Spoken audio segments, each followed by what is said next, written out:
আসসালামু আলাইকুম দর্শক, হেলথ ফর লাইফের আজকের এই স্বাস্থ্য বিষয়ক আলোচনা পর্বে আপনাদের সবাইকে জানাচ্ছি আন্তরিক অভিনন্দন এবং শুভেচ্ছা। প্রিয় দর্শক, আমাদের আজকের আলোচনার বিষয় প্রচণ্ড গরমে ও রোজায় সুস্থ থাকতে খান এই 3 শরবত। বাংলাদেশের মানুষ সবচেয়ে গরমকাল অতিবাহিত করছে এখন, অপরদিকে দীর্ঘ প্রায় 16 ঘন্টা রোজা রাখতে হয়।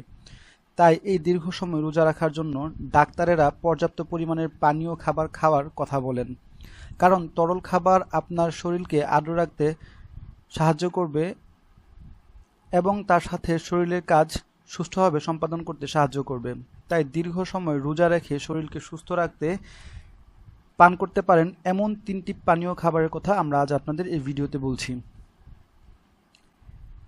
এই 3 পানীয় খাবারগুলো রোজা এবং গরমে আপনাকে সতেজ রাখতে সাহায্য করবে। প্রথমেই লেবুর শরবত। লেবু পানির সাথে সামান্য লবণ ও মধু মিশিয়ে তৈরি করতে পারেন লেবুর শরবত। এই শরবত শরীরের শক্তি ধরে রাখে, এছাড়া এটি লবণ এবং পটাশিয়ামের ঘাটতি পূরণ করতে সাহায্য করবে। বিভিন্ন ফল দিয়ে তৈরি জুস। তাজা ফল দিয়ে চিনি ছাড়া জুস তৈরি করতে পারেন। ঘরে তৈরি এই জুস আপনাকে পানীয় চাহিদা পূরণের পাশাপাশি প্রয়োজনীয় ভিটামিন এবং মিনারেল সরবরাহ করবে।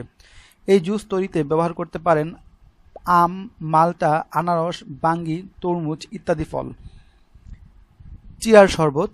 চিড়া ভিজিয়ে সামান্য গুড় ও পানি মিশিয়ে তৈরি করতে পারেন চিড়ার শরবত। এই শরবত আপনার পেট ঠান্ডা রাখার পাশাপাশি আপনার শরীরকে শক্তিশালী রাখতে সাহায্য করবে। প্রিয় দর্শক, আমাদের ভিডিওটি আপনাদের ভালো লেগে থাকলে অবশ্যই আপনারা আমাদের চ্যানেলে সাবস্ক্রাইব করবেন, ভিডিওটি লাইক দিবেন, শেয়ার করে সবাইকে জানাতে সাহায্য করবেন। আপনাদের সবাইকে ধন্যবাদ ভিডিওটি দেখার জন্য। আসসালামু আলাইকুম রহমতুল্লাহ।